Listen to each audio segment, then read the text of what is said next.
As I said at the outset, and some of you know this already, if you were here last week, we are in our stewardship season, which is a time every year, a few weeks we set aside for a kind of deeper reflection on what God has given us and how we can honor God in the way that we use the gifts that we have received. And because we're having this conversation in church, I suppose it's implied that at least one of the ways that we can honor the Creator of our lives, the one who is our very being, the root of our existence, the ground of our consciousness, the source of our bliss, however you want to put it, happens here in church. And so that if we want to be able to continue to make good use of these gifts, that helping out with this shared project of St. John's Episcopal Church is one way we do that. So it's a reflection about us and about God and about the church and how this is a place where those things intersect. And so it's a reflection about what we value. One might say it's a reflection on what it is we desire. And I think our scriptures today are really all about that.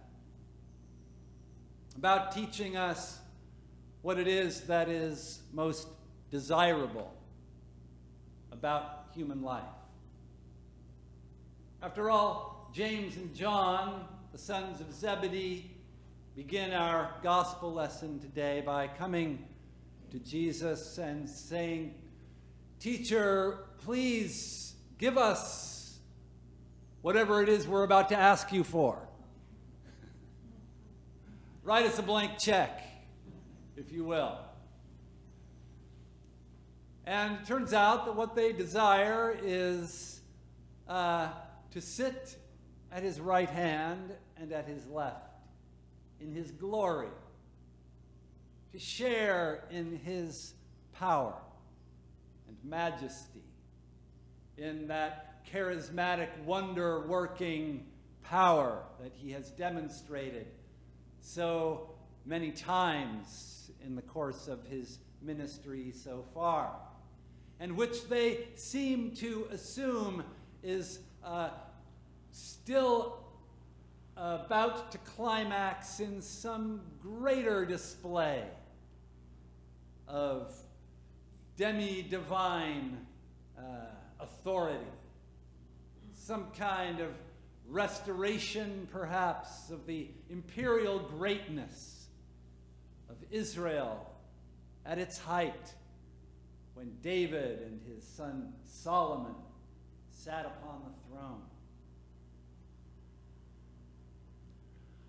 And of course, they do not understand what they're talking about because they don't understand Jesus.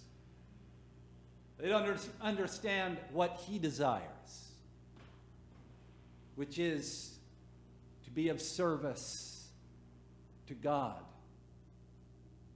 to be of service to God's people, to be indeed a slave to those who are enslaved, a servant of the servants, even if need be at the cost of his own life. We have here two contrasting visions of what it is that God has called God's Israel to be. That Israel in which we, by the grace of God and through the sacrifice of Christ, we Gentiles also have a share.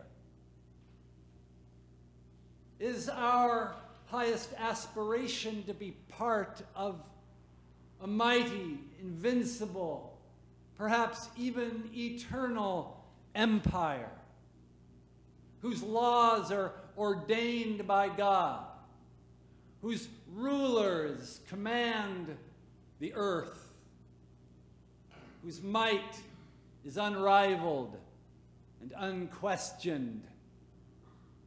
Is it vicarious participation in that kind of power that would bring us true happiness and fulfillment, true participation in divinity? Or is there another vision for God's Israel?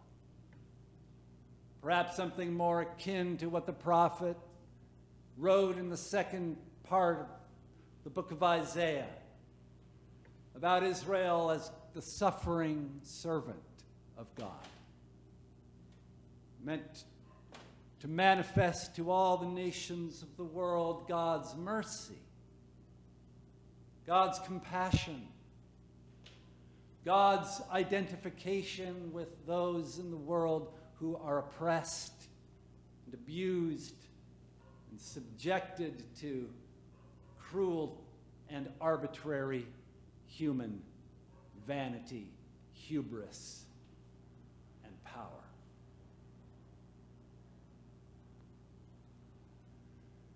So maybe we value St. John's Church because here we are instructed in how to desire that second kind of power. Power that is loving service. Power that is diakonia in the Greek, a word that literally means waiting on tables. The kind of service that in the Gospel of Mark is paradigmatically carried out by women, beginning with Peter's mother-in-law, who Jesus heals of a fever, and who then rises up from her sick bed and waits upon Jesus and his disciples.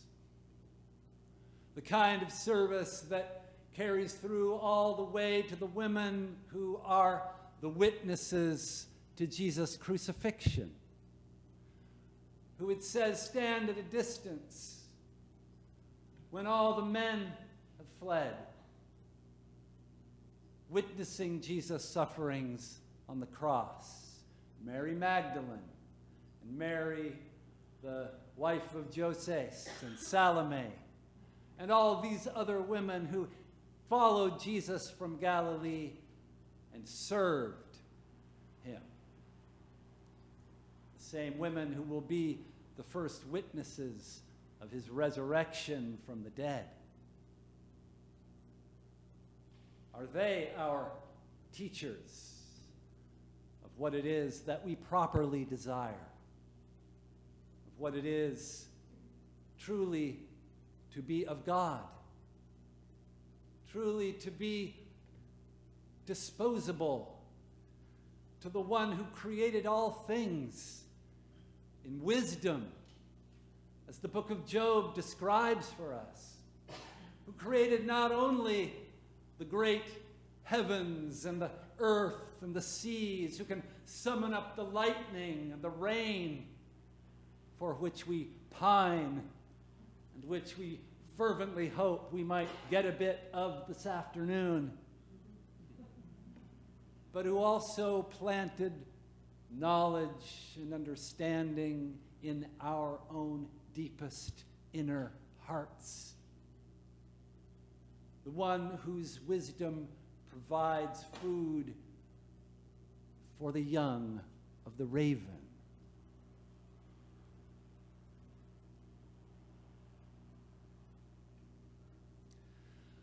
So as we reflect on what we have been given in the wisdom and the mercy and the providence of God, and how St. John's Church might be an expression of our seeking to honor those gifts, we've been inviting courageous souls among us to come up and say a few words about their own practice of stewardship in their lives. And so today, Elizabeth Strassen has agreed to be our sacrificial lamb. And here she comes. So I invite you to give her your attention. You can come to the lectern, Elizabeth, and use the microphone there, just so we can all be sure to hear what you have to say.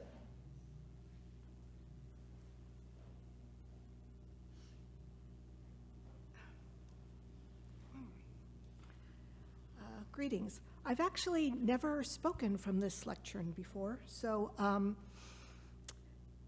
yes, be kind. And I actually haven't practiced this from the beginning to the end either. I've been kind of practicing in the car, and it's running about 45 minutes. So I'm trying to keep it down to under 20. So I didn't grow up in a church. And in fact, the first time I ever actually went to church on a regular basis was after I was married, and we had children. And I wanted my child to know who Adam and Eve was. I wanted her to, have some references when in school they talk about Noah and the ark and all that sort of thing, because I had no idea who any of these people were. So Carl and I took our children and went to the UCC down in Sunnyvale. That's the United Church of Christ. And we were there for a good 10 or 12 years. But we never pledged, and we never actually joined.